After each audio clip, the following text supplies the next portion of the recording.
بسم اللہ الرحمن الرحیم قال اللہ تبارک و تعالی فی القرآن المجید والفرقان الحمید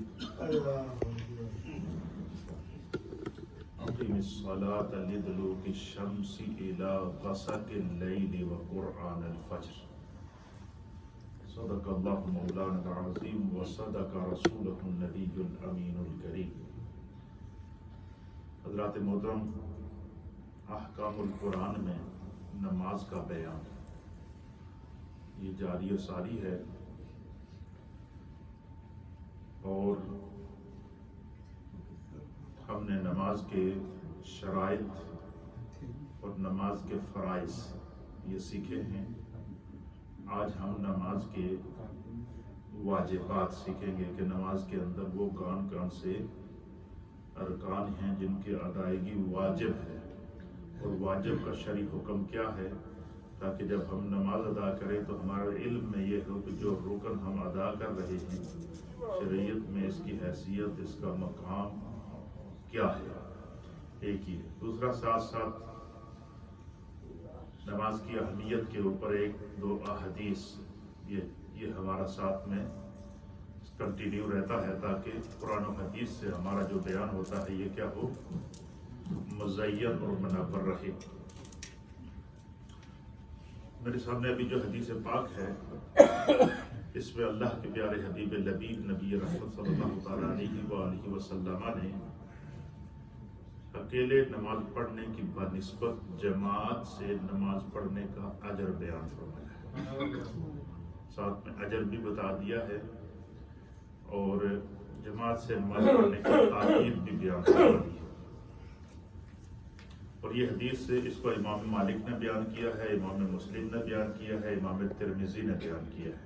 ٹھیک ہے۔ حدیث ہے وان ابن عمر رضی اللہ تعالی عنہما، یہ حضرت فاروق اعظم کے بیٹے تھے، حضرت عبداللہ ابن عمر ان کا نام تھا۔ آپ بیان کرتے ہیں کہ ان رسول اللہ صلی اللہ تعالی علیہ وآلہ وسلم، کہ اللہ کے حبیب علیہ الصلوۃ والسلام نے ارشاد فرمایا، قال، آپ نے ارشاد فرمایا، الصلاۃ الجماعۃ افضل من صلاۃ الفرد ب27 درجہ۔ حضور نبینا علیہ الصلوۃ والسلام نے فرمایا کہ اکیلے نماز پڑھنے کی بنسبت جماعت کے ساتھ نماز ادا کرنا، ایک نماز کا اللہ تعالیٰ 27 نمازوں کے برابر ثواب عطا فرماتا ہے۔ جماعت کے ساتھ نماز پڑھنے کا کتنا ثواب ہے؟ اور ایک اور روایت کے مطابق نبی علیہ الصلوۃ والسلام نے فرمایا کہ جس قدر نسبت بڑی ہوگی اتنا بندے کا اجر بڑھ جاتا ہے۔ مثلا اگر کسی نے کسی محلے کی مسجد کے اندر، جو عام مسجد ہے، جامع مسجد نہیں ہے، اس میں یا اپنے گھر کے اندر جماعت سے نماز ادا کی، تو اللہ تعالیٰ اس کو ایک نماز کے بدلے 27 نمازوں کا ثواب عطا فرمائے گا۔ اور ایک روایت کے مطابق نبی علیہ الصلوۃ والسلام نے فرمایا کہ وہی نماز اگر بندہ آ کر جامع مسجد کے اندر پڑھے، جس مسجد میں جمعہ ہوتا ہے، کیا ہوتا ہے؟ جامع مسجد محلے کی مسجد کی بنسبت بڑی اس لیے ہوتی ہے کہ وہاں پر جمعہ کی نماز ہوتی ہے، خطبہ جمعہ ہوتا ہے، تو اس جامع مسجد کے اندر آ کر جماعت سے نماز پڑھنے کی برکت سے نبی علیہ الصلوۃ والسلام نے فرمایا کہ اللہ تعالیٰ ایک نماز کے بدلے 500 نمازوں کا ثواب عطا فرمائے گا۔ کتنا ثواب عطا فرمائے گا؟ اب مسجد کی نسبت بدل گئی، ساتھ میں اجر بدل گیا۔ فرمایا وہی نماز اگر بندہ مسجد اقصیٰ میں ادا کرتا ہے، کہاں ادا کرتا ہے؟ مسجد اقصیٰ وہ جگہ ہے جس کے بارے میں اللہ فرماتا ہے کہ الذی بارکنا حولہ لنریہ من آیاتنا، اس مسجد اقصیٰ کے ارد گرد ہم نے برکتیں رکھی ہیں، اور وہ برکتیں کیا ہیں؟ وہ وہاں پر کم و بیش 1.25 لاکھ انبیاء اور مرسلین کے مزارات مقدسہ ہیں، ان کی قبور ہے، اور اللہ کے ہر نبی نے اس مسجد کے اندر نماز ادا کی، حتیٰ کہ ہمارے پیارے آقا صلی اللہ تعالیٰ علیہ وآلہ وسلم نے شب معراج کو اپنے رب کے پاس جانے سے پہلے جا کر وہاں پر تمام انبیاء کو نماز پڑھائی ہے۔ اس سے آپ مسجد اقصیٰ کی اہمیت کا اندازہ لگا سکتے ہیں کہ کتنی بڑی ہے۔ جو مسجد اقصیٰ کے اندر جو اہل ایمان تڑپتے ہوئے پھڑکتے ہوئے جاتے ہیں اور یہودی فورسز، اسرائیلی فورسز جو ان پر ظلم و ستم ڈھاتی ہیں اور وہ جام شہادت کو نوش کرنا دوبارہ کر لیتے ہیں، لیکن ان کی خواہش ہوتی ہے کہ ہمارا یہاں سجدہ ادا ہو جائے۔ کیوں کہ بندہ اس مقام پر پہنچ گیا ہے جہاں پر اللہ کے ہر نبی نے سجدہ ادا کیا۔ ایک بات۔ دوسری بات یہ ہے کہ ہم نبی پاک کی امت پر نماز فرض ہونے سے پہلے سب سے پہلے اللہ تعالیٰ نے اپنے حبیب کو مسجد اقصیٰ میں نماز کی امامت کا شرف عطا فرمایا، اور حضور علیہ الصلوۃ والسلام کی اس جو حضور نے سب سے پہلے مسجد اقصیٰ کے اندر آ کے جماعت کرائی، تو اس جماعت کا کیا عالم تھا کہ 1.25 لاکھ انبیاء آپ کی اقتداء میں تھے، اور ایک روایت کے مطابق 70,000 ملائکہ جبریل علیہ السلام کی معیت میں آپ کی اقتداء میں تھے۔ کیا منظر ہوا ہوگا کہ اتنی پاکیزہ ہستیاں جس میں موجود تھی، اور ان کا امام کون تھا؟ میرے پیارے آقا علیہ الصلوۃ والسلام۔ تو حضور نبینا علیہ الصلوۃ والسلام نے بھی مسجد اقصیٰ کے اندر شب معراج کو نماز پڑھائی ہے۔ تو میرے آقا نے فرمایا کہ جس شخص کو زندگی میں خدا موقع عطا فرمائے اور وہ سفر کرتا ہوا مسجد اقصیٰ پہنچ گیا اور اس نے مسجد اقصیٰ میں نماز ادا کی، تو نماز وہی ہوگی، لیکن اللہ تعالیٰ اس کو 25,000 نمازوں کا اجر عطا فرمائے۔ نماز ایک کی ہے اور اللہ تعالیٰ کتنا اجر عطا فرمائے گا؟ 25,000 نمازوں کا اجر عطا فرمائے گا۔ اور پھر فرمایا کہ اگر کسی نے میری مسجد کے اندر یعنی مسجد نبوی شریف کے اندر آ کر نماز ادا کی، تو اس کے لیے 2 روایتیں سرکار نے فرمائی ہیں۔ ایک روایت کے مطابق اللہ کے حبیب نے فرمایا کہ نماز تو وہی ہوگی، لیکن اسے ایک نماز کے بدلے اللہ 50,000 نمازوں کا ثواب عطا فرمائے۔ نسبت بدل رہی ہے، جگہ بدل رہی ہے، اللہ کی ذات ہے کیا کر رہی ہے؟ اجر میں اضافہ فرما رہی ہے۔ اللہ تعالیٰ اجر کے اندر کیا کر رہا ہے؟ اضافہ فرما رہا ہے۔ پھر ایک روایت کے مطابق سرکار دو عالم صلی اللہ تعالیٰ علیہ وآلہ وسلم نے ایک روایت کے مطابق سرکار دو عالم صلی اللہ تعالیٰ علیہ وآلہ وسلم نے فرمایا کہ جس نے میری مسجد کے اندر نماز ادا کی، اللہ رب العالمین اسے 1,00,000 نمازوں کا ثواب عطا۔ کتنا ثواب عطا فرمائے گا؟ 1,00,000 نمازوں کا ثواب عطا فرمائے گا۔ پھر اسی طرح فرمایا کہ جس نے مسجد حرام کے اندر، حرم پاک کے اندر آ کے نماز ادا کی، تو اللہ کے حبیب نے کیا فرمایا کہ خداوند قدوس اسے کیا کرے گا؟ 1,00,000 نمازوں کا ثواب عطا فرمائے گا۔ یہ تو نماز کی برکت ہے، عظمت ہے، فضیلت ہے۔ جماعت کے ساتھ نماز ادا کرنے کا یہ جو ہے وہ اللہ کے حبیب علیہ الصلوۃ والسلام نے تاکید ارشاد فرمائی ہے۔ پھر یہ فرمایا کہ جو بندہ اچھی طرح وضو کر کے اپنے گھر سے نماز پڑھنے کے لیے مسجد آتا ہے اور سفر کر کے آتا ہے، تو فرمایا کہ اس کے ایک ایک قدم کے بدلے میں خدا اس کے گناہوں کو معاف کرتا ہے، اس کے درجات کو بلند کرتا ہے، اس کی نیکیوں کے اندر اضافہ فرماتا ہے۔ حتیٰ کہ یہاں تک حدیث کے اندر آتا ہے کہ نبی علیہ الصلوۃ والسلام کے دور میں کچھ صحابہ اکرام جو مسجد نبوی شریف سے کافی دور دوسرے گاؤں کے اندر رہتے تھے، تو وہ وہاں سے کافی لمبا سفر کر کے مسجد میں نماز پڑھنے آتے تھے۔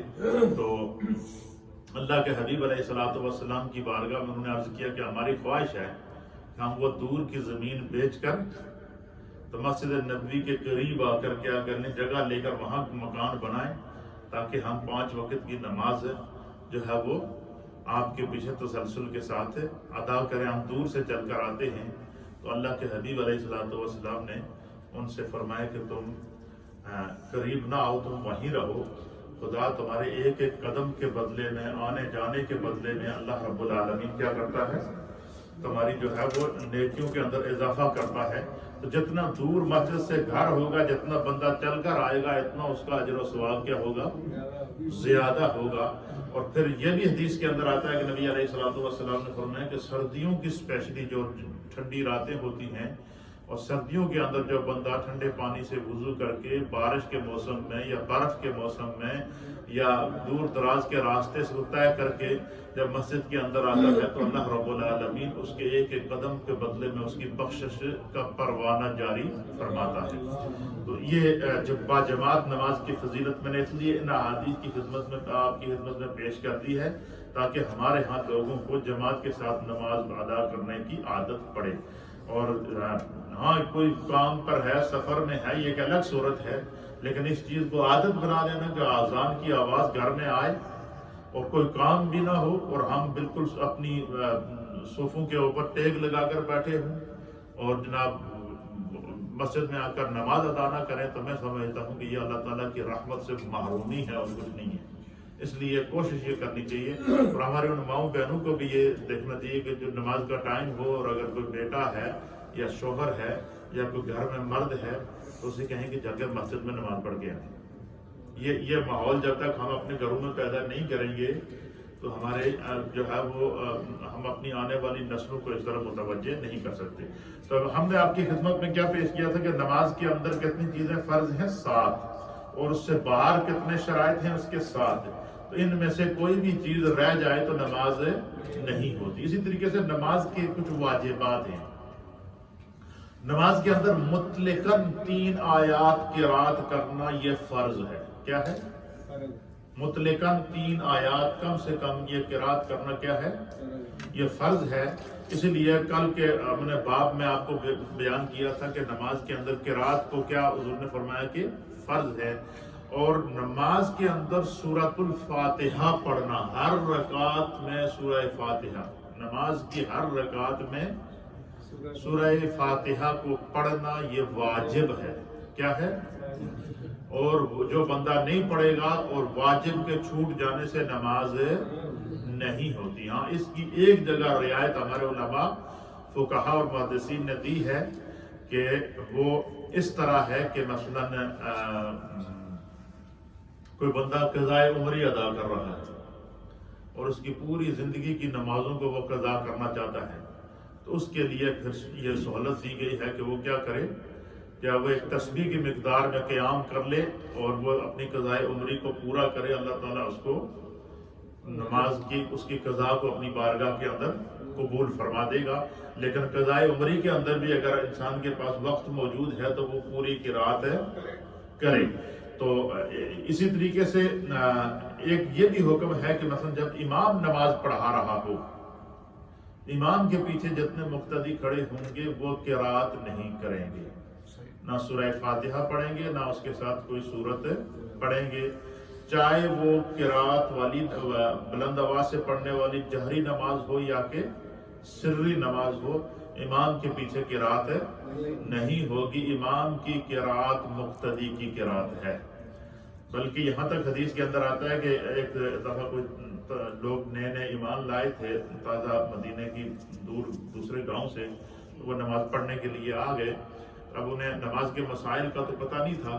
جب سرکار دو عالم صلی اللہ علیہ وسلم نماز پڑھانا شروع ہوئے تو ظہر کی نماز تھی، تو انہوں نے پیچھے کیا کر دی، پڑھنا شروع کر دیا۔ اور ادھر سے بھی ہمارے یہاں بھی کوئی ایسے نمازی ہوتے ہیں کہ وہ پیچھے سے تھوڑی تھوڑی آواز آتی رہتی ہے، ابھی بھی آتی ہے، کہیں ایسے ہیں۔ وہ بعض وہ ہیں جو مثلا شافعی المسلک ہیں، تو امام شافعی کے نزدیک جو ہے وہ جو سری نماز ہے اس میں جو امام کے پیچھے قرات کی جا سکتی ہے، لیکن اندر آناف یہ نہیں ہے۔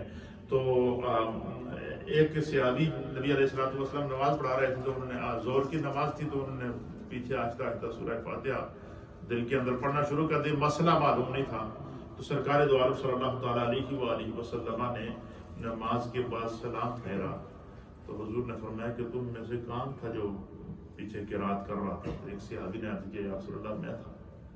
حضور نے فرمایا جبھی میں نے سوچا کہ میرے ساتھ قرآن پڑھنے میں کون جگڑ رہا ہے، تو اس چیز سے حضور نے منع فرمایا ہے کہ جب امام کے پیچھے کھڑے ہوں تو قرات نہیں ہوگی۔ ہاں ایک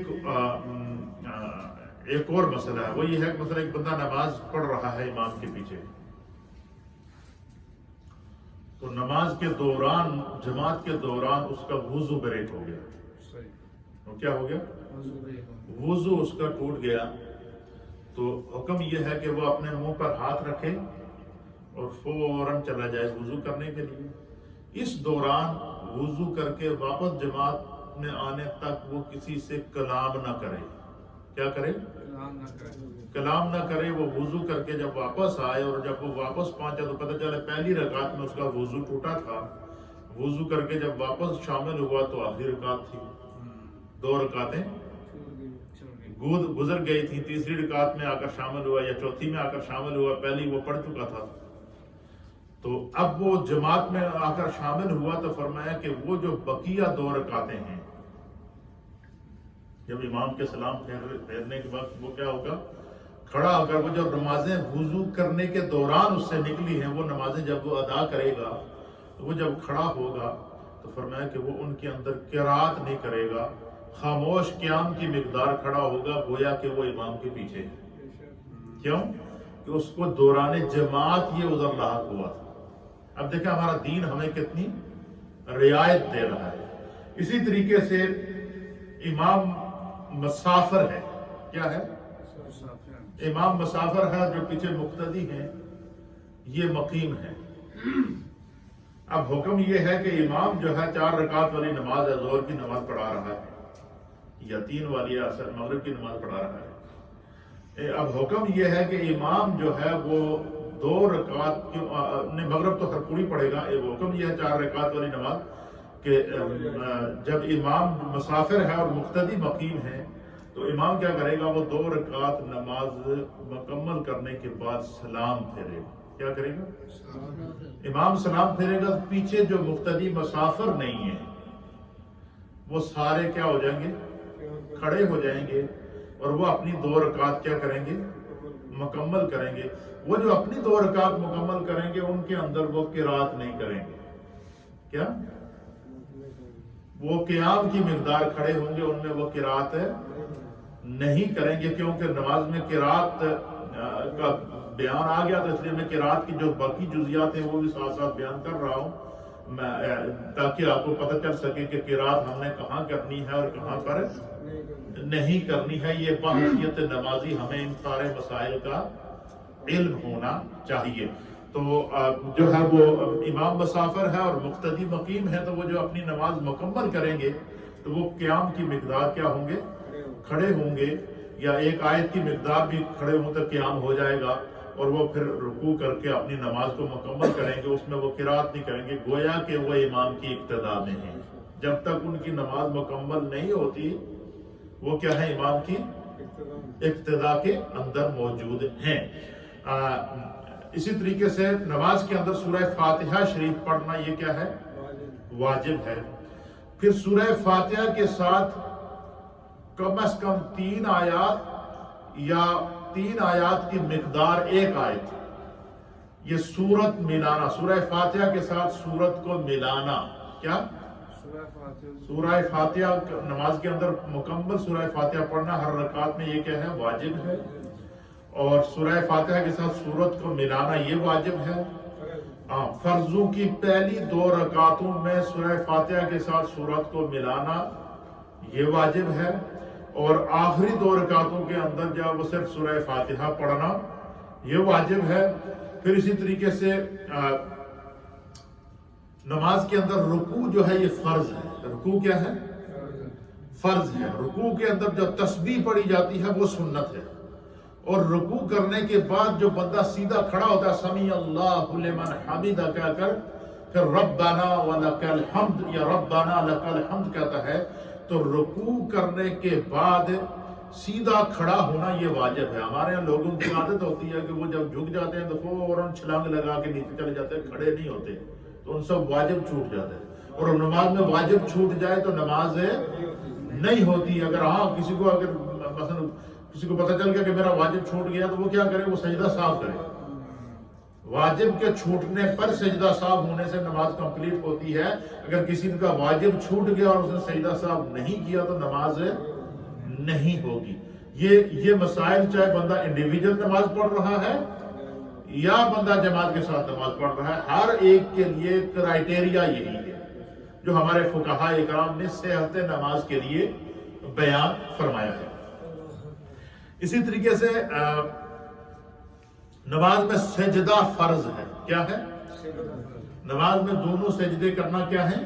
فرض ہیں، لیکن ایک سجدہ کرنے کے بعد بیٹھنا، کیا کرنا؟ سجدہ کرنے کے بعد بیٹھنا، ایک تسبیح کی مقدار بیٹھنا اور پھر دوسرا سجدے کے لیے جانا، تو ایک سجدہ کرنے کے بعد بیٹھنا یہ واجب ہے نماز کے اندر۔ کیا ہے؟ نماز کے اندر یہ کیا ہے؟ واجب ہے۔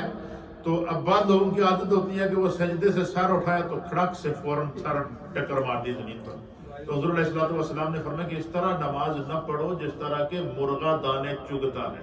یہ مثال دی ہے کہ اپنی نماز کو اس طرح ادا نہ کرو جس طرح کے مرغا دانے چگتا ہے۔ فرمایا کہ جب نماز ادا کرو تو پورے وقار کے ساتھ ادا کرو، پورے حتم کے ساتھ ادا کرو، کہ سجدہ کرنے کے بعد اس میں کم از کم 3 تسبیح، زیادہ سے زیادہ جو ہے وہ 5 7 9 12 تک بھی آپ کیا جو ہے وہ جا سکتے ہیں، جب جتنی آپ پڑھ سکتے ہیں، لیکن کم از کم 3 تسبیح سبحان ربی الاعلی کی پڑھنے کے بعد پھر اللہ اکبر کہتے ہوئے بیٹھنا ایک سجدے کے درمیان دوسرے سجدے سے پہلے، یہ نماز کے اندر کیا ہے؟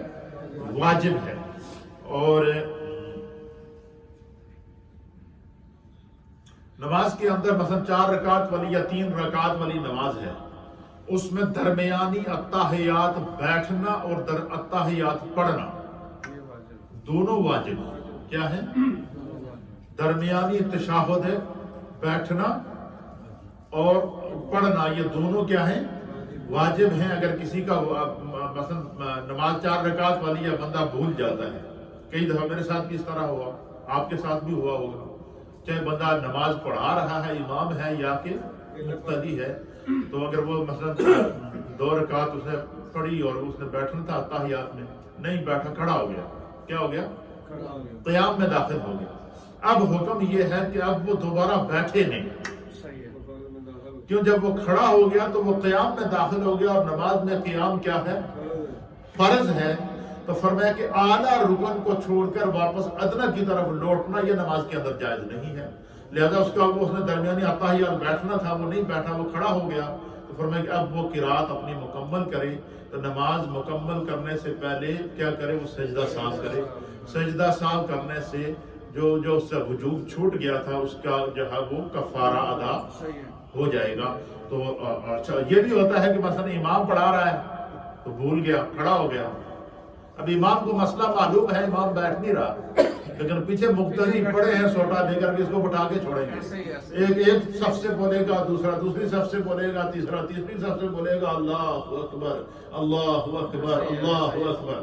تو اگر کوئی مثلا امام ایسا ہو کہ جو زیادہ مسائل کا واقف نہیں ہو یا پریشر برداشت نہ کر سکتا ہو تو وہ ظاہر ہے وہ تو بیٹھے گا۔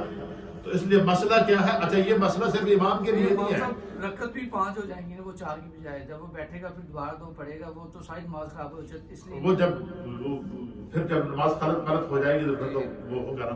تو اب مسئلہ کیا ہے کہ وہ کھڑا ہو گیا تو اب وہ دوبارہ بیٹھے نہیں اور سجدہ سہو کر کے نماز ادا کر لے، لیکن نماز میں درمیانی التحیات بیٹھنا اور التحیات پڑھنا یہ دونوں کیا ہیں؟ واجب ہیں۔ اور واجب کے چھوٹنے سے کیا ہوتا ہے؟ سجدہ سہو کرنے سے نماز ہو جاتی ہے۔ اگر ان واجبات میں سے کوئی بھی چھوٹ جائے تو بندہ کیا کرے؟ سجدہ سہو کر لے۔ پھر اسی طریقے سے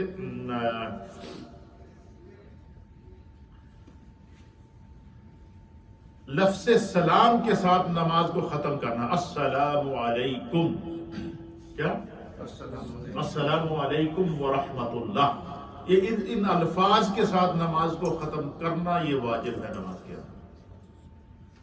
وہ پچھلے دنوں میں ایک مولانا نے لطیفہ سنایا تھا، آپ نے سنا ہوگا کہ چیلنج چھوڑے معاف کر دیتے ہیں، تو جو ہے وہ سلام کے ساتھ نماز کو کیا کرنا؟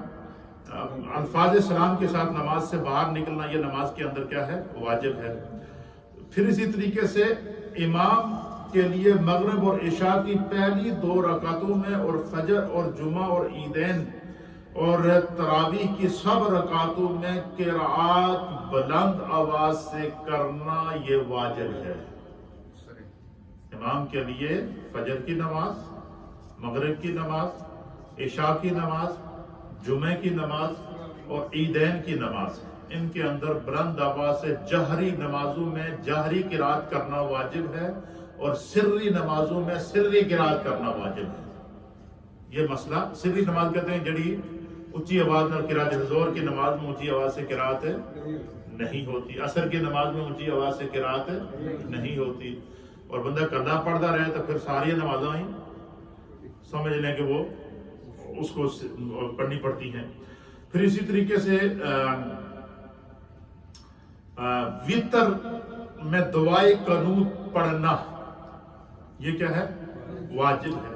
اچھا، اس میں بھی یہ ہوتا ہے کہ مثلا وتر کی نماز جب وتر بندہ ادا کرتا ہے تو وہ رکوع میں جانے سے پہلے اسے کیا ہوا اللہ اکبر کہہ کے دونوں ہاتھوں کو کانوں تک لے جانے کے بعد پھر دعائے قنوت پڑھنی پڑتی ہے۔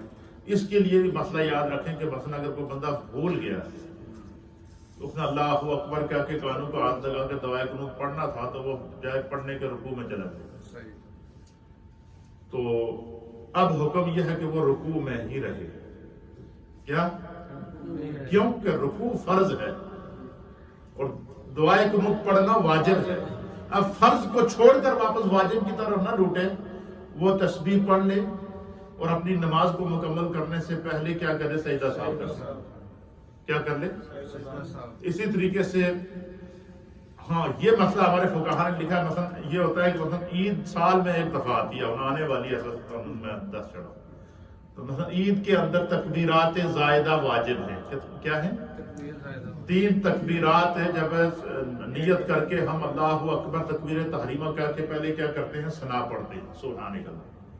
ثنا پڑھنے کے بعد پھر 3 تکبیرات کہی جاتی ہیں، ہاتھوں کو کانوں تک اٹھایا جاتا ہے اور پھر قرات کی جاتی ہے، اور ایک رکعت مکمل کرنے کے بعد پھر دوسری رکعت پڑھی جاتی ہے، اور دوسری رکعت میں حکم یہ ہے کہ رکوع میں جانے سے پہلے کیا؟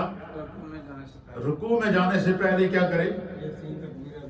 وہ 3 تکبیریں ادا کر کے چوتھی تکبیر کہتا ہوا بندہ رکوع میں چلا جائے۔ اس میں ہمارے فقہاء نے لکھا ہے کہ مثلا بندہ رکوع میں جانے سے پہلے وہ تکبیرات نہیں کہہ رہا تھا تو رکوع میں چلا گیا۔ اب چونکہ حکم یہ ہے کہ عید کا جو اجتماع ہوتا ہے یہ اجتماع کثیر ہوتا ہے۔ کیا ہوتا ہے؟ اجتماع کثیر ہوتا ہے، اور آج کل تو ہر یہ سہولت موجود ہے کہ سکرینیں وغیرہ لگی ہوتی ہیں، بندہ دیکھ لیتا ہے، یا سپیکر لگے ہوتے ہیں، آواز پہنچ جاتی ہے۔ لیکن پہلے یہ ہوتا تھا کہ کوئی ساؤنڈ سسٹم تو نہیں ہوتا تھا۔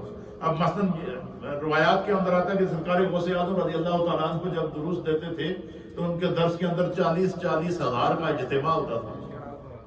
کتنا؟ اس طرح کا اگر اجتماع ہو اور بندہ تکبیرات بھول گیا اور وہ رکوع میں چلا گیا تو فرمایا کہ اس کو جب لقمہ مل جائے تو وہ کھڑا ہو کے تکبیرات ادا کرے۔ کیا کرے؟ تاکہ جو پیچھے تک جہاں تک وہ لوگ اس کو دیکھ ہی نہیں رہے اجتماع کثیر کی وجہ سے، فرمایا کہ بعد میں کیا کر لے؟ سجدہ ساو ادا کر لے۔ اور اگر کسی نے تکبیر نہیں کیا اور سجدہ ساو کر دیا پھر بھی عید کی نماز ہو جائے گی۔ تو یہ چھوٹے چھوٹے یہ وہ مسائل ہیں جو باحثیت مسلمان ہمیں سارے پتہ ہونے چاہیے۔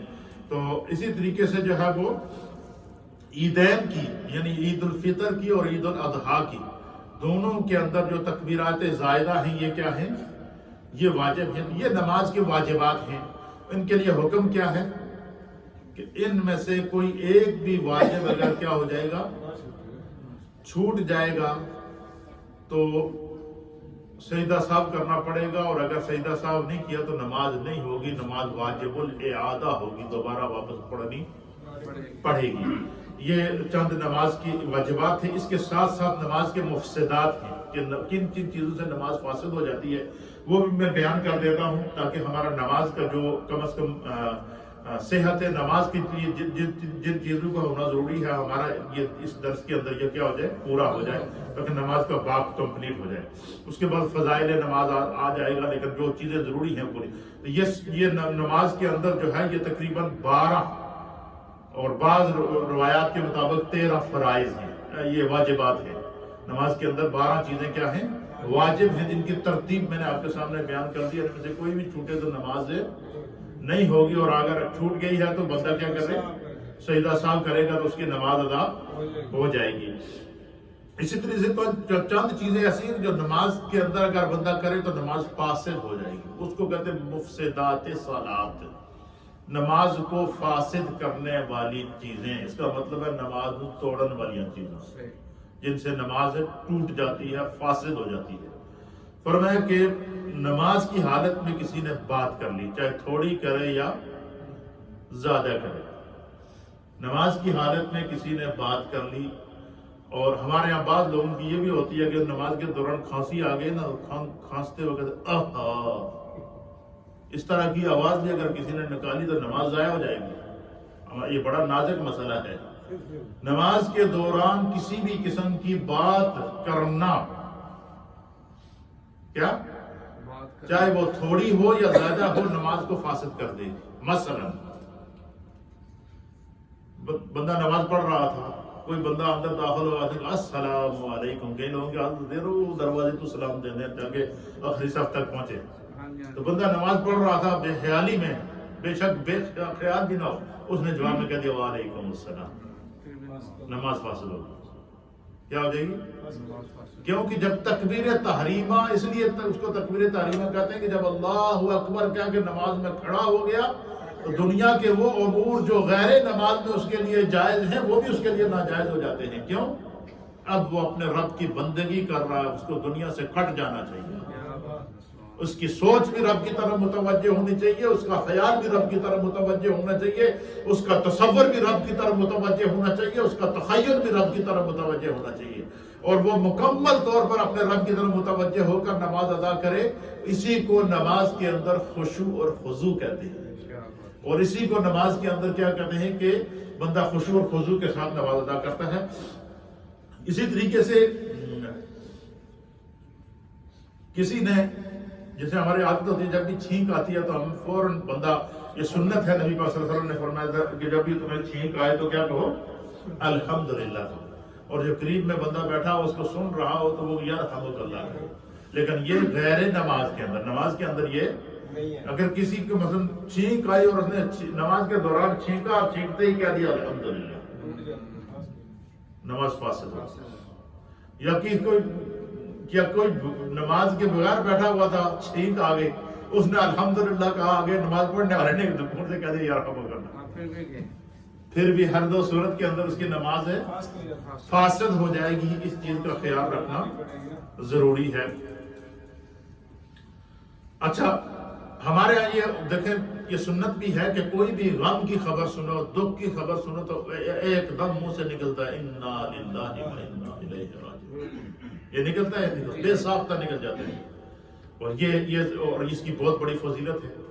لیکن یہ غیر نماز کے اندر، مثلا بندہ نماز پڑھ رہا ہے، کسی نے آ کر آج فلاں بندہ فوت ہو گیا، کان میں آواز پہ گئی، میں بندہ کاری نماز پڑھ رہا ہے، کسی آ کر کے آج یہ فلانا چاچا تایا کوئی ماما کوئی رشتہ دار فوت ہو گیا، تو جناب یعنی وہ اس کے منہ سے نماز کے دوران نکل گیا انا للہ و انا الیہ راجعون، تو نماز فاسد ہو گئی. کیا ہو جائے گی؟ نماز فاسد ہو جائے گی. یا دکھ اور تکلیف کی وجہ سے آہ یا اوف منہ سے نکل گئی، جس طرح کہ میں نے پہلے آپ کی خدمت میں، اچھا یہ اس طرح کی آوازیں جو ہے نا وہ زیادہ تر اس وقت نکلتی ہیں جب سردی زیادہ ہو نا، بندے کے ہاتھ پاؤں ٹھنڈے ہوں، ٹھنڈے پانی سے وضو کر کے آئے تو کانپتے کانپتے آ جاتا ہے، تو وہ پھر اس طرح کی آواز منہ سے نکل آتی ہے. تو جب بندہ نماز پڑھے تو اس کو تھوڑا سا اپنے حواس کے اوپر بھی کنٹرول رکھنا چاہیے کہ مثلا جو ہے وہ کوئی تکلیف یا دکھ یا کچھ زیادہ ٹھنڈک کی وجہ سے یا کسی وجہ سے اس کو ڈسٹربنگ ہو گئی، اس کے منہ سے آہ کی آواز نکل گئی یا اوہ کی، اور اکثر زیادہ تر یہ اس طرح کی آواز عورتیں نکالتی ہیں.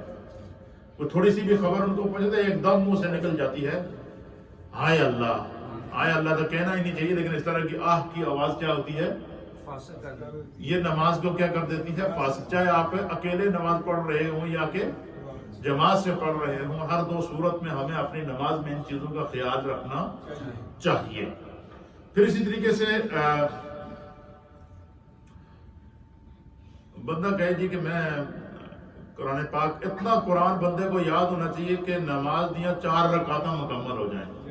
کیا نماز کی 4 رکعتیں مکمل. ہاں، بندہ کہے جی کہ میں اپنی جیب میں جو موبائل کڑا قرآن پاک کی صورت کھولا اللہ اکبر کہہ کے دیکھ کے پڑھا.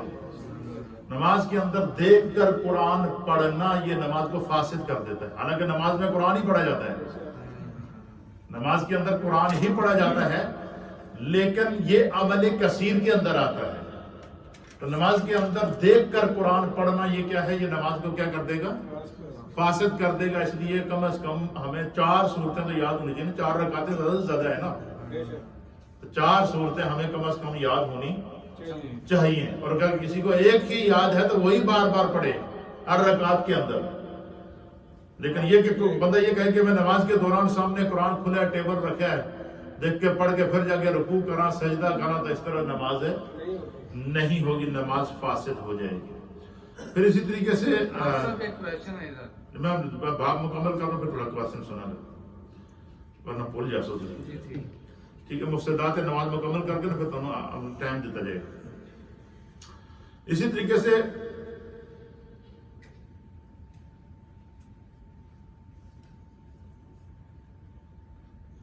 نماز کے اندر قصدن یا بھول کر یا ارادے کے ساتھ کوئی چیز کھا لی ہوتی ہے. عادت ہوتی ہے نا، روزے بھی تھی بندے نے کہتے بھول کے کھا لے تو اجازت یہ ہے کہ روزہ تھوڑا بچ جائے گا کیونکہ تم نے ارادے سے بھول کر کھایا پیا. لیکن نماز کے اندر یہ کرائیٹیریا نہیں ہے بھول کر کھائے یا جان بوجھ کر کھائے، اس کی نماز ٹوٹ جائے گی، وہ نماز کو فاسد کر دے گی. اس لیے کہتے ہیں کہ جب بندہ نماز کے لیے جائے تو ہمارے یہاں کچھ لوگوں کی عادت ہوتی ہے کہ ان کے دانتوں کے اندر گوشت کے ٹکڑے یا کھانے کے ٹکڑے پھنسے ہوتے ہیں، تو وہ ان کے نماز میں دوران دندے میں کٹنے رہے. تو اچھی طرح کے طریقے سے مسواک کر کے دانت وغیرہ یہ چیزیں صاف کرنی چاہیے. فرمایا ایک چنے کی مقدار بھی اگر منہ کے اندر کوئی چیز آئی، بندے نے نماز کے دوران اس کو چبا لیا تو نماز فاسد. اس لیے ان تمام چیزوں کا خیال رکھنا ضروری ہے. اسی طریقے سے نماز پڑھتے ہوئے بندہ جناب علی پیچھے آواز آئی دروازے دی، اتنے بندہ نماز پڑھ رہے سی، پیچھے دروازے دی آواز آئی تو ایک دم مڑ کے دیکھا کون آ رہا، کیا ہو گیا؟ اس کا سینہ قبلے سے پھر گیا. کیا ہو گیا؟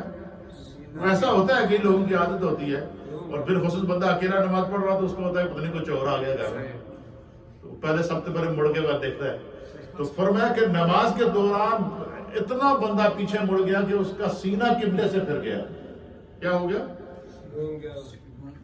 تو سینے کا قبلے سے پھرنا، فرمایا اس سے نماز کیا ہو جائے گی؟ فاسد ہو جائے گی. درد، تکلیف یا کسی مصیبت کی وجہ سے، یہ بڑا غور طلب مسئلہ ہے. درد، تکلیف یا کسی مصیبت کی وجہ سے بندہ نماز کے اندر رونا شروع ہو گیا. ایک رونا وہ ہے جو خوف خدا سے بندے کو کنٹرول سے باہر ہو، اس کا حکم ہو رہا ہے. لیکن بندے کی درد ہے تو جناب علی وہ رونا شروع ہو گیا. تکلیف ہوئی تو رونا شروع ہو گیا. یا کوئی مصیبت یاد آ گئی تو فلاں ٹائم میرے کوٹھے میں آگ لگی سی، سارا کچھ جل گیا سی، فلاں ٹائم ایکسیڈنٹ ہوا تھا، میری پوری فیملی چلی گئی تھی. اس طرح کے بہت سارے حادثات لوگوں کو نظر آتے ہیں، اور جب اس طرح کے وہ دردناک مناظر آتے ہیں تو بندے کی کیا ہو جاتا ہے؟ رونا شروع ہو جاتا ہے. فرمایا کہ کسی درد کی وجہ سے، تکلیف کی وجہ سے، کسی مصیبت کی وجہ سے، کسی آزمائش کی وجہ سے نماز کے اندر اگر بندہ رویا تو نماز فاسد ہو جائے. ہاں، اگر اس کے اندر خوف خدا ہے، خشیت الہی ہے، اور خشیت الہی میں اس کی چیخ بھی نکل جائے، آنسو بھی بہہ جائیں، تو پھر بھی اس کی نماز نہیں ٹوٹے گی. کیوں؟ کہ اس کے اوپر غلبہ حق، رحمت حق اور جلوہ حق غالب ہے.